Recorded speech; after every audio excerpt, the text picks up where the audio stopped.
नमस्कार साथियों, आप देख रहे हैं GS4 न्यूज और मैं हूं मनीष। साथियों, हमारे जीवन में या पूरे जितने भी सृष्टि में जीवित जीव हैं, उनके जीवन में स्वास्थ्य का बहुत ही महत्वपूर्ण भूमिका होता है। और जब भी हमारे स्वास्थ्य से संबंधित कुछ दिक्कत होती है, कुछ परेशानियां होती है, तो हर व्यक्ति की यह कोशिश होती है कि जितना हो सके अच्छे डॉक्टर से वो उसका इलाज कराए। लेकिन समाज में जो शारीरिक रोग हैं, उसके अलावा मानसिक रोग भी हैं, धार्मिक रोग भी हैं, कई तरह के जो है कि समाज में विकृतियां हैं।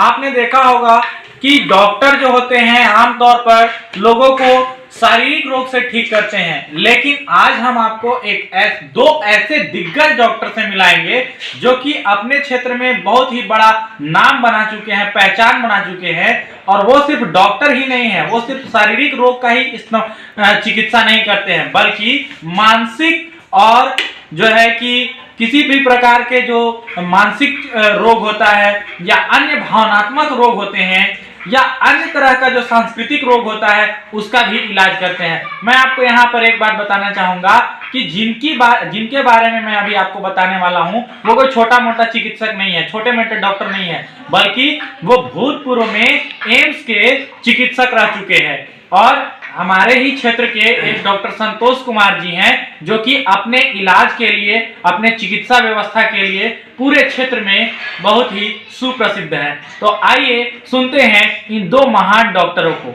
चलिए देखते हैं कि उन्होंने क्या कहा। मैं आपको एक बात और बताना चाहूंगा कि आज इस चर्चा में उन्होंने बहुत बड़ी बड़ी बातों पर अपना विचार रखा, जैसे कि बुद्ध और अंबेडकर का जो विचारधारा है, सम्राट अशोक का जो विचारधारा है, आज के समय में उसकी क्या प्रासंगिकताएं हैं, बाबा साहब अंबेडकर के द्वारा जो भारत को अखंड रखने के लिए और भारत के जो सर्वहारा समाज है उसको बढ़ाने के लिए संविधान में क्या प्रावधान किए गए और आम जन को लोगों के लिए संविधान का क्या महत्व है और संविधान से पहले क्या स्थिति थी इस देश का।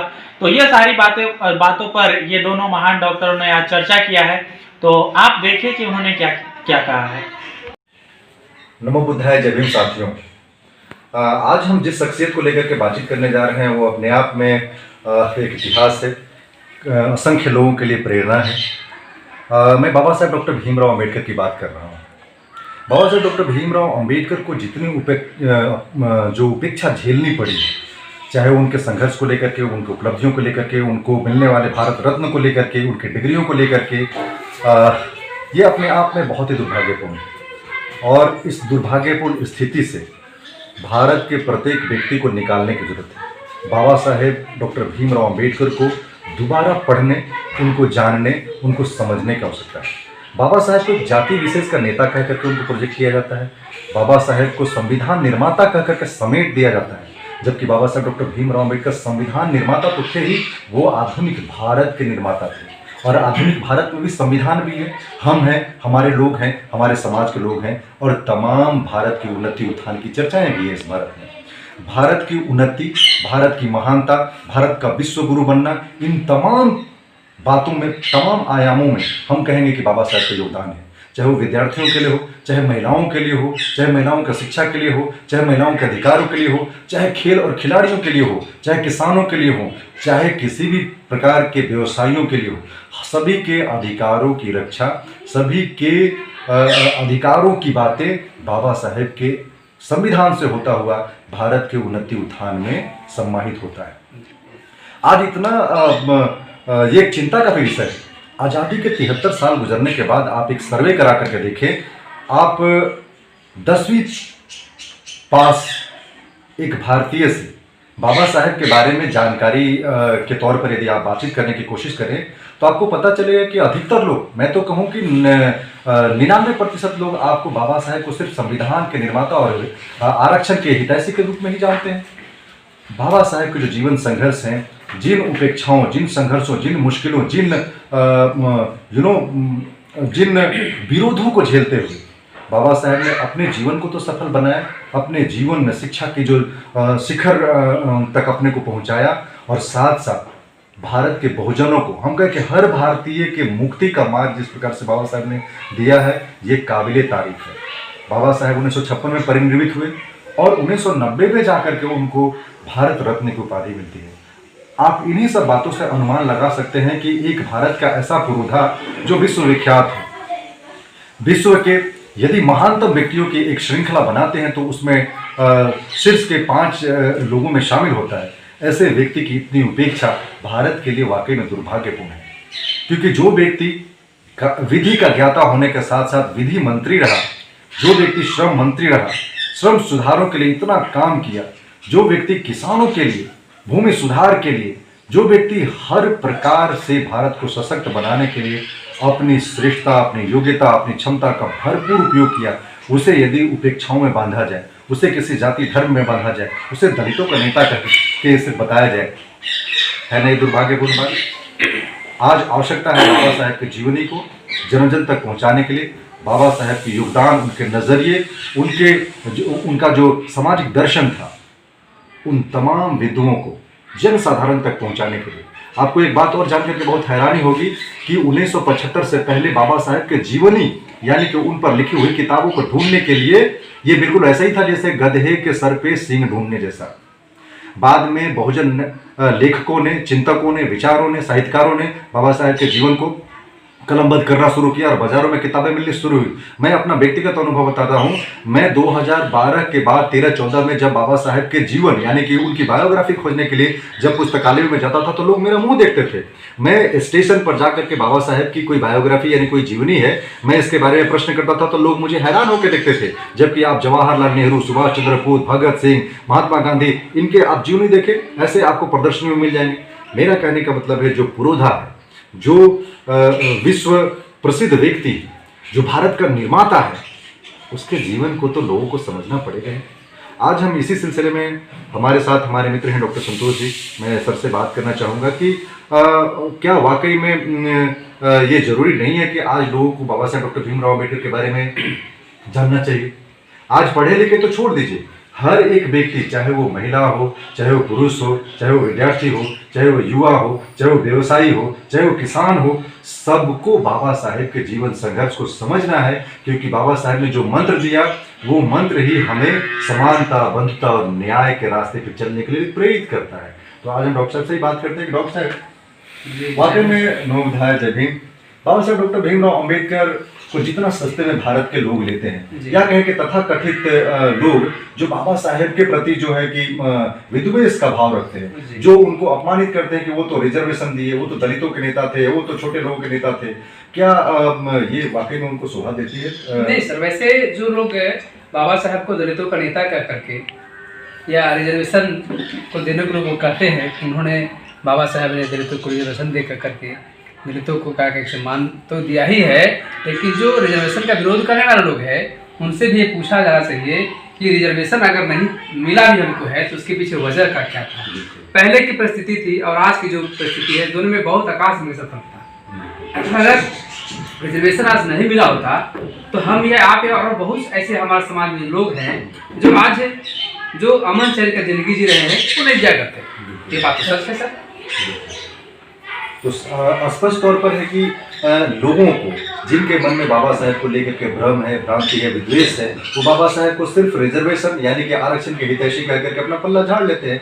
सच्चाई तो ये है कि आज भारत का हर क्षेत्र का, हर जाति, हर धर्म, हर समुदाय का व्यक्ति सम्मानित महसूस करता है, सुरक्षित महसूस करता है, गर्वान्वित महसूस करता है, वो बाबा साहेब डॉक्टर भीमराव अम्बेडकर के संविधान के दम पर ही। विशेष करके भारत की महिलाओं को बाबा साहेब के प्रति कृतज्ञता ज्ञापित करनी चाहिए, चाहे वो खिलाड़ी हो, चाहे वो व्यवसायी हो या राजनीतिक क्षेत्र में हो, किसी में।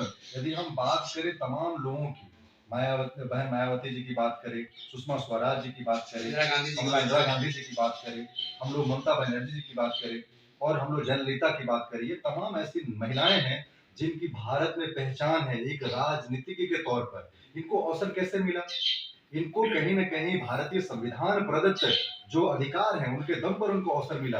ऐसे भी सर इतिहास हुआ है कि अगर बाबा साहब को जब संविधान नहीं लिखे होते तो ये जो आज की परिस्थिति में, आज के इतिहास में जो महिलाओं को जो आज बड़े बड़े कुर्सी पे पद स्थापित है, वो अगर ये भी कहा जाए कि बाबा साहब नहीं होते तो शायद वो पहले के हालात में पाई जाती है। बिल्कुल स्वाभाविक है कि आजादी से पहले भारत में भारतीय नारियों के का जो हश्र था उनके पैरों में जो गुलामी की बेड़ियां थी, उनको पढ़ने लिखने, उनको खेलने, उनको हवाई जहाज उड़ाने, उनको सेना में भर्ती होने, ये तमाम जो बंदिशें थी, ये सब आज भी होती। तो ये एक साधारण व्यक्ति भी इस बात को समझता है कि उनको सेना में भर्ती होने, ये तमाम जो बंदिशें थी, ये सब आज भी होती।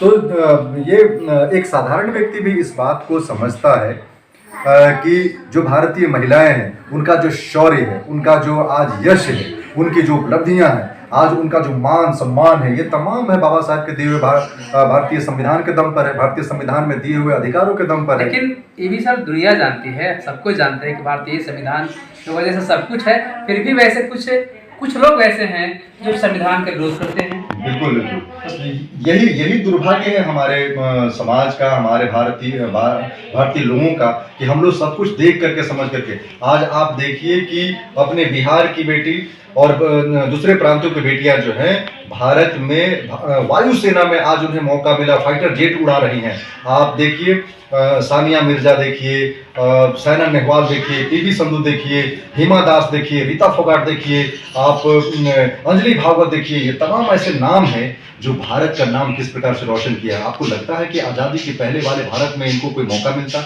ये भारत का प्रतिनिधित्व करते हैं। लेकिन बात ये फंसता है यहाँ पे कि सब कुछ जानने के बावजूद भी आखिर कुछ जो लोग हैं, जो ऐसे जो हमारे समाज के लोग हैं या बहुजन समाज के जो लोग हैं, उनको लगता है कि नहीं, संविधान की वजह से इनको सब कुछ मिला है। आज सब भी है, लेकिन फिर भी हमारे जो जिसको हम कहते हैं, अगर बहुजन समाज कह ले या स्वर्ण समाज कह ले, लेकिन स्वर्ण समाज के लोगों को हमेशा प्रहार रहा है कि नहीं, इस आदमी को विकास अगर हुआ है तो संविधान की वजह से हुआ है, और हम संविधान को क्यों नहीं खत्म कर दिया जाए। तो इसके पीछे उनका जो मानसिकता है, कहीं न कहीं हमें विकसित दिखाने चाहते हैं। बिल्कुल, आप सब जानते हैं कि जो हमारा भारतीय संविधान है, जिसका निर्माता के तौर पर बाबा साहब को जाना जाता है, भारतीय संविधान की आत्मा में ही है कि सबको न्याय मिले, समानता की बात हो, बंधुता की बात हो। जो लोग सारे लोगों के हक अधिकारों को अपने कब्जे में लेना चाहते हैं, वो कभी भी संविधान के हितैषी नहीं हो सकते हैं, संविधान का सम्मान नहीं कर सकते, संविधान के प्रति स्नेह नहीं रख सकते हैं। तो ऐसे ही जो तथाकथित लोग हैं, गिने चुने लोग हैं, वो संविधान की तौहीन करते हैं, संविधान को जलाते हैं, संविधान का अपमान करते हैं, संविधान के लिए वो सब नाना प्रकार की टिप्पणियां करते हैं, लोगों के बीच में भ्रम फैलाते हैं। लेकिन सच्चाई ये है कि आज हर एक भारतीय नारी वो गौरवान्वित है, वो क्षमतावान है, वो अंतर्राष्ट्रीय मंचों पर भारत की प्रतिनिधित्व कर रही है। ये सिर्फ और सिर्फ भारत के संविधान में मिले हुए महिलाओं को जो अधिकार है, जो अवसर है, उसके ही दम पर हो पाया है। तो हमें तो बिल्कुल ये कहते हुए बहुत गौरव प्राप्त हो रहा है, या गौरव महसूस कर रहा हूँ मैं कि आज भारतीय नारियों के साथ हमारा भारतीय संविधान खड़ा है। आज उनके साथ, उनकी रक्षा के लिए, आज उनके साथ किसी भी प्रकार का अपमान है, अन्याय है, दुराचार है, बलात्कार है, भ्रष्टाचार है, उनके साथ किसी भी प्रकार का कुछ भी होता है, खड़ा है सर। लेकिन मान लेते हैं कि संविधान जो भारत का संविधान है, भारतीय संविधान है, आज महिलाओं के साथ खड़ा तो है बचाव पक्ष में। बिल्कुल। लेकिन यहाँ महिला दो भाग में बढ़ती हैं। एक जो बहुजन समाज की महिला है, एक स्वर्ण समाज की महिला है। बहुजन समाज की महिला तो समझते हैं कि संविधान मेरा रक्षक है, रक्षा करता है, लेकिन वही बहुजन समाज को छोड़ कर करके हम स्वर्ण समाज की महिला को देखते हैं, तो वो भी हमारे संविधान को बहिष्कार करती हैं और नहीं मानती हैं। और जो अधिकार बाबा साहब ने दिया, वो अधिकार को स्वर्ण समाज की महिला भी नहीं मानती है कि नहीं, बाबा साहब ने ऐसा दिया। उनको एक आस्था और विश्वास है कि हमें जो कुछ मिला है, ये हमको ऊपर वाला ने दिया है। बिल्कुल वही बात है, क्योंकि बाबा साहब के प्रति जो लोगों का नजरिया है, उनके बारे में जो लोगों की जानकारी है, इसकी भारी कमी है, घोर कमी है। एक पढ़ा लिखा व्यक्ति भी उनके जीवन संघर्ष से उतना वाकिफ नहीं है जितना उसको होना चाहिए। स्वर्ण महिलाओं की बात करें या बहुजन महिलाओं की बात करें, वो विस्तार से मैं दावे के साथ कहता हूं कि बाबा साहब के द्वारा जो संघर्ष किया गया, जो इनकी लड़ाई लड़ी गई, जो इनके अधिकारों की रक्षा के लिए जो प्रोविजंस किए गए, जो प्रावधान किए गए संविधान में, इसकी जानकारी एक आम पढ़ी लिखी महिला को भी नहीं है। इसका मतलब है सर कि जो महिला है, जो विरोध वही महिला करती हैं या विरोध वही पुरुष करते हैं कि जिन्होंने न संविधान पढ़ा है, आगे बाबा साहब का या महापुरुषों का जीवन नहीं पढ़ा। बिल्कुल। अगर शायद ये दोनों पढ़ लिए होते, जीवनी और महापुरुषों का इतिहास, तो ऐसा लगता है कि उन्हें विरोध नहीं करते, बल्कि हमारे साथ कदम कदम मिला के चलते। बिल्कुल, आप डॉक्टर संतोष ने बहुत ही सही बिंदु उठाया है। आज भारत के लोग बाबा साहेब के जीवन संघर्ष, उनके उद्देश्य क्या थे, भारत को सशक्त कैसे बनाना है, प्रबुद्ध भारत क्या होगा, प्रबुद्ध भारत क्यों बनाना है, प्रबुद्ध भारत में सबके हक अधिकारों की समानता की बंधुता की बातें होंगी।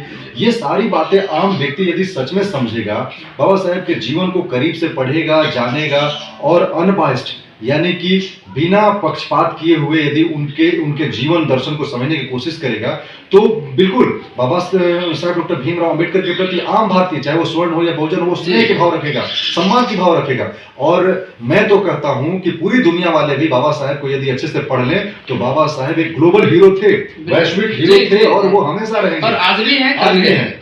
मैं तो कहता हूं कि हर युवा के लिए बाबा साहेब जैसा दूसरा हीरो हो ही नहीं सकता, जो खुद अभाव में रह करके, जिसे पुस्तकालय में जाने का अनुमति नहीं, जिसे विद्यालय में बैठने की अनुमति नहीं, किसी भी क्षेत्र में प्रेरणा का स्रोत भी है। बिल्कुल इन सारे अपमानों और इन सारे विरोधों के बावजूद भी बाबा साहेब ने जिस प्रकार से अपने आप को वैश्विक स्तर पे एक ग्लोबल हीरो के रूप में प्रोजेक्ट किया है, जितनी उनकी उपलब्धियां हैं, जितने उनके ज्ञान है, जितनी उनकी डिग्रियां हैं, स्वाभाविक तौर पर है कि आज का युवा यदि बाबा साहब को पढ़ ले तो हमें लगता है कि बाबा साहेब को अपना हीरो ढूंढने के लिए दूसरे जगह जाने की जरूरत नहीं पड़ेगी।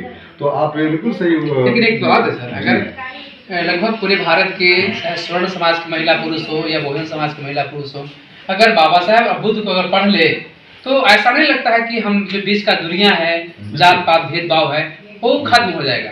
लेकिन इस तरह का पूरे समाज में एक समानता लाने के लिए वो सभी जाति को, सभी धर्म को लोग पढ़ना होगा।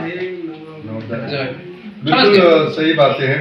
तो आज हम लोग एक आम चर्चा में बाबा साहब डॉक्टर भीमराव अम्बेडकर को शुमार कर रहे थे, उनको शामिल कर रहे थे कि आज़ादी के 73 साल गुजरने के बाद भी आज उनको फिर से पुनः पढ़ने की आवश्यकता है, उनको विस्तार से जानने की आवश्यकता है और जन जन तक उनकी जो उपलब्धियां हैं, उनके जो कार्य हैं, उनके जो भारत निर्माण में उनका जो भूमिका है, उनकी जो भूमिका है, उनका जो योगदान है, इसको विस्तार से चर्चा करने की जरूरत है, व्यापक चर्चा करने की जरूरत है, ताकि जो कुछ लोगों के तथाकथित लोगों के दिमाग में जो ये बैठा हुआ है कि बाबा साहेब जो सिर्फ दलितों के नेता थे, वो सिर्फ आरक्षण दिलाने वाले नेता थे, वो तो सिर्फ संविधान के ड्राफ्टमैन थे, दलितों का निंदा करने वाले या आरक्षण दिलाने वाले कर करके गुमराह करने वाले लोग हैं। लेकिन यहाँ पर बहुत मूल्यवान सर बात होता है इस जगह कि बाबा साहेब और बुद्ध को जो बात आता है, जब हम बाबा साहब को नाम लेते हैं तो बुद्ध की बात आती है, और बुद्ध को नाम लेते हैं तो बाबा साहब की बात आती है। तो कहीं न कहीं बाबा साहेब ने सारे धर्मों को या बहुत सारे इतिहास में पढ़ा होगा, तब एक क्लास में बुद्ध का अनुयायी बना, क्योंकि जो बुद्ध का अनुयायी बना है उन्होंने लगभग तार्किक होते हैं या बुद्ध के बारे में जो जान जाते हैं उसके अंदर बिल्कुल हमेशा जो है कि एक दूसरे से समता बनाने की कोशिश करते हैं, समन्वय बनाते हैं, ईर्ष्या द्वेष लगभग कोशिश करते हैं कि नहीं रहने पड़े। लेकिन आज के परिवेश में सर, जब भी हम बुद्ध का नाम लेते हैं या बाबा साहब का नाम लेते हैं तो आपस में कटने लगते हैं या छटने लगते हैं। उसका रीजन क्या है? रीजन है कि ऐसा लगता है कि डॉक्टर अम्बेडकर ने बुद्ध को अपनाया, इसका मतलब है कि धर्म को चेंज किया। लेकिन धर्म और धर्म में सर फर्क होता है। बाबा साहब ने या बुद्ध ने धर्म को स्थापना नहीं किया, बल्कि उन्होंने धर्म को स्थापना किया जो प्रतिकृति के अनुकूल है। और धर्म में हम वैसे जो है काम करते हैं जो बिल्कुल देश समाज और हित के लिए बिल्कुल अनुकूल हो। जो हम बहुत सारा चीज़ ने भगवान बुद्ध ने कर्मकांड पाखंड ढोंग से हट के काम किया, और उसमें भी बहुत सारा चीज़ें जीने का कला हमको बाबा साहब ने बताया है, जिसमें 22 प्रतिज्ञा लिखा है। 22 प्रतिज्ञा को पढ़ने जो है पढ़ लेगा और समझ लेगा तो ऐसा लगता है कि हमको जो जीने के लिए जितना जरूरी है वो बहुत काफ़ी है। बिल्कुल सही, आपकी बातों से मैं 100% सहमत हूँ। बाबा साहेब का जो अध्ययन है, जो समाज के प्रति उनका जो नज़रिया है या सामाजिक मुद्दों पर उनकी जो पकड़ है, उनका जो अध्ययन है, वही उनको प्रेरित करता था बाबा साहेब को कि क्या ऐसा मार्ग चुना जाए, किन रास्तों पर चला जाए जिसके चलते हमारा भारत जो है विश्व गुरु बन सके, भारत में रहने वाले लोगों को राष्ट्रीयता का भाव उनके मन में पैदा किया सके, सबके लिए एक दूसरे के मन में मान सम्मान हो, सबकी सुरक्षा हो। अब ये सब कुछ कैसे आता? तो ये सब कुछ एक ऐसे मार्ग पर, धर्म के मार्ग पर चल करके ही आता जो है शांति की, अहिंसा की, समानता की बात करता हो, तो जब हम धम्म की बात करें, बुद्ध धम्म की बात करें, तो धम्म ऐसे ही समानता की बात करता है, वह ऐसे ही बराबरी की बात करता है, ऐसे ही वो भेदभाव रहित समाज की स्थापना की बात करता है। बाबा साहब ने दूसरे धर्मों को नहीं अपनाया, दूसरे धर्मों को अपमानित नहीं किया, लेकिन उन्हें लगा कि एक ऐसा मार्ग तो चुनना पड़ेगा जो भारत को उन्नति के मार्ग पर, चहुमुखी विकास के मार्ग पर अग्रसर कर सके। तो उसके लिए बाबा साहब ने एक ऐसे धर्म को चुना, बुद्ध के विचारों को चुना। और बुद्ध कोई विदेश की धरती से नहीं, वो भारत की धरती से भारत को गौरवान्वित करने वाले बुद्ध रहे हैं। उन्होंने जो ज्ञान दिए हैं पूरी दुनिया को सुख और शांति का, इसलिए बाबा साहब ने उनके विचारों से सहमत होकर के प्रबुद्ध भारत निर्माण के लिए उन्होंने कदम बढ़ाया और लोगों का आह्वान किया, क्योंकि शांति, बंधुत्व और मैत्री और सबको समान हक, अधिकार, इन्हीं सब बातों के दम पर ही भारत को विश्व गुरु बनाया जा सकता है, भारत को प्रबुद्ध भारत बनाया जा सकता है। इसलिए भारत में रह करके बाबा साहब ने प्रबुद्ध भारत निर्माण के लिए और सबके बीच में बुद्ध के विचारों को स्थापित करने के लिए प्रयास भी किया। तो बिल्कुल आपकी बात और उसमें भी सर प्रबुद्ध भारत को बनाने के लिए ऐसा नहीं कि इसमें सभी जाति को, सभी धर्म के लोगों को साथ देना होगा। बिल्कुल, तथागत बुद्ध तो किसी खास व्यक्ति के थे नहीं, वो हर भारतीय के लिए थे, वो हर मनुष्य के लिए थे जो मनुष्यता को समझता है, मानवतावादी सोच रखता है, समानतावादी सोच रखता है, जो सामाजिक सोच रखता है। बुद्ध ने हमेशा शांति, समानता, बंधुत्व, मैत्री, भाईचारा, इन्हीं सब बातों को ही धम्म में समाहित किया और लोगों को सद्भाव के साथ आगे बढ़ने के लिए प्रेरित किया। तो बुद्ध किसी जाति, धर्म, क्षेत्र के लिए थोड़ी थे, बुद्ध पूरी दुनिया के लिए थे। बुद्ध एक ऐसे महामानव रहे हैं जिन्होंने पूरे विश्व को शांति, अहिंसा का पाठ पढ़ाया। और आज नहीं, 2500 साल पहले बुद्ध ने पूरे दुनिया को एक अच्छा मार्ग दिखाया, शांति और सौहार्द के मार्ग पर चलने के लिए, समानता के मार्ग पर चलने के लिए, मैत्री भाव से जीने के लिए उन्होंने मार्ग दिखाया। तो बुद्ध किसी दलित के, किसी बहुजन के, किसी स्वर्ण के नहीं थे। यदि हर भारतीय होने पे गौरव महसूस करता है तो वो बुद्ध के विचारों से सहमत होगा, वो तथागत बुद्ध के विचारों पर चलने की कोशिश करेगा। थोड़ा सवाल है। बिल्कुल। आखिर हमारे माननीय भारत का प्रधानमंत्री जी कहते हैं कि हम भारत के प्रधानमंत्री तो खैर है नहीं, वर्तमान में भी नहीं है, लेकिन भारत से जब बाहर जाते हैं तो उनको बुद्ध की मूर्ति क्यों दी जाती है सर? क्या कारण हो सकता है इसका? देखिए, भारत की पहचान पूरी दुनिया में तथागत के चलते एक ऐसे गुरु के तौर पर है, एक ऐसे महामानव के तौर पर, एक ऐसे मानवतावादी प्रणेता के तौर पर है, जो भारत की धरती पर पैदा तो हुआ लेकिन अपने विचारों से पूरी दुनिया को प्रकाशित किया, पूरी दुनिया को शांति का पाठ पढ़ाया। तो स्वाभाविक तौर पर है कि भारत की जो पहचान है विदेशों में या अन्य देशों में, आज के वर्तमान स्थिति ऐसी है कि तकरीबन 65 से 70 देशों में बुद्धिज्म है, बुद्ध को मानने वाले लोग हैं, ज्यादातर संख्या में बुद्ध को मानते हैं, वहां पे बुद्ध के विचारों को चलते हैं। तो सर अगर जब 65 से 70 जो देश है जो बुद्ध के मानने वाले लोग वहाँ के हैं, तो इसका मतलब है कि भारत में ही बुद्ध पैदा हुए, तो भारत से ही बुद्ध को खदेड़ दिया गया, उनके धर्म को भगा दिया गया, और जिस जगह में, जिस देश में बुद्ध का धर्म या प्रचार का प्रसार हुआ, वह देश सर हमसे बहुत आगे है और हम तो बहुत पीछे हैं। इसका मतलब है कि बुद्ध ने हम लोगों को, भारतवासी को जो जीने का जो कला बताया था, जो एक आपसी समन्वय, भाईचारा का जो एक रास्ता बताया था, उससे तब बढ़ गए हैं।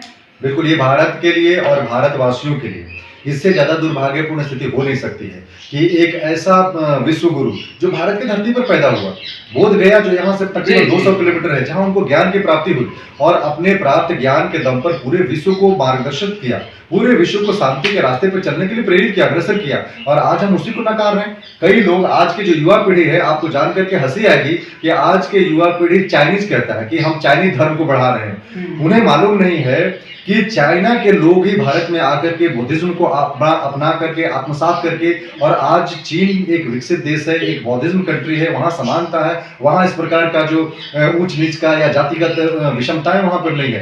तो तमाम जो बुद्ध के मानने वाले देश हैं, वहाँ पर ये समानता है, बंधुत्व है, मैत्री है, और भारत के लिए इससे ज्यादा अनफॉर्चुनेट और दुर्भाग्य कुछ आपसी भेदभाव लोगों में नहीं। मतलब बुद्ध जो धर्म है, जो बुद्धिज्म है, उसमें ऊंच नीच, भेदभाव, जात पात नहीं है। तो ऐसा लगता है कि आने वाला कल में हम लोग को बुद्ध धर्म को प्रचार करना है, और बुद्ध धर्म को प्रचार करने के लिए हम सभी लोगों को, जो जितने जात से अपने को जात करते हैं, वो सबको लगभग सम्मिलित करना होगा, जो समाहित कर देना होगा। बिना जात के खत्म किए बुद्धिज्म को प्रचार प्रसार हम नहीं कर सकते हैं। सच्चाई ये है कि भारत हो चाहे विश्व का कोई भी देश हो, यदि वो अपने देश का विकास चाहता है तो उसे शांति के मार्ग पर चलना पड़ेगा, अहिंसा के रास्ते पर चलना पड़ेगा, अपने देशवासियों के साथ मिलकर के समानतापूर्वक मैत्रीपूर्वक भाव से आगे बढ़ना पड़ेगा। किसी जाति को विशेष महत्व देकर, किसी क्षेत्र को विशेष महत्व देकर, किसी धर्म को ज़्यादा महत्व देकर के ये देश का उन्नति हो ही नहीं सकता। विश्व कभी भी शांति के मार्ग पर नहीं चल सकता है। यदि शांति के मार्ग में हमारे भारत के माननीय प्रधानमंत्री थे, पहले भी कहा है कि युद्ध नहीं बुद्ध चाहिए। बिल्कुल, बिल्कुल। तो क्या ऐसा लगता है कि भविष्य में आने वाला कल में बुद्ध की ओर हम लोग चलेंगे? आपको युद्ध से मुक्ति चाहिए तो बुद्ध चाहिए। आपको यदि युद्ध रहित विश्व चाहिए, शांति वाला दुनिया चाहिए, आपको बंधुता और न्याय चाहिए, तो आपको सशर्त मैं कहता हूं आपको बुद्ध के विचारों पर ही चलना पड़ेगा। आप हिंसा को बढ़ावा देकर के, असमानता को बढ़ावा देकर के, वैमनस्य को बढ़ा करके आप बुद्ध के विचारों की अवहेलना करेंगे और आप एक सुखमय जीवन और एक शांतिपूर्ण दुनिया का निर्माण नहीं कर सकते हैं। धरती विनष्ट हो जाएगी। धरती को बचाने के लिए जरूरी है कि बुद्ध का सम्मान करें, बुद्ध के विचारों का आत्मसात करें। इसका मतलब है सर कि हम लोग बुद्धिज्म को अध्ययन करना चाहिए बिल्कुल, और बुद्ध के मार्ग पर बताए हुए हम लोग को चलना भी चाहिए। बिल्कुल। तो साथियों, आज हम और डॉक्टर साहब ने चर्चा की कि किस प्रकार से बाबा साहब ने अपने जीवन में उपेक्षाओं को झेला, किस प्रकार से अपमान झेला और किस प्रकार से बाबा साहब ने बुद्ध के विचारों को आत्मसात करते हुए भारतीय संविधान का निर्माण किया। और आज हर व्यक्ति जब बुद्ध के विचारों को, भारतीय संविधान को आत्मसात करेगा तो भारत विश्व गुरु बनेगा, भारत उन्नति के मार्ग पर चहुमुखी दिशा में बढ़ेगा, सबको शिक्षा मिलेगी, सबको अधिकार मिलेगा, सबको के जीवन में खुशहाली आएगी और भारत का डंका पूरी दुनिया में बजेगा। तो इन्हीं सब बातों के साथ हम चर्चा को समाप्त करते हैं। नमो बुद्धाय, जय भीम। जय भीम, नमो बुद्धाय सर, जय भीम।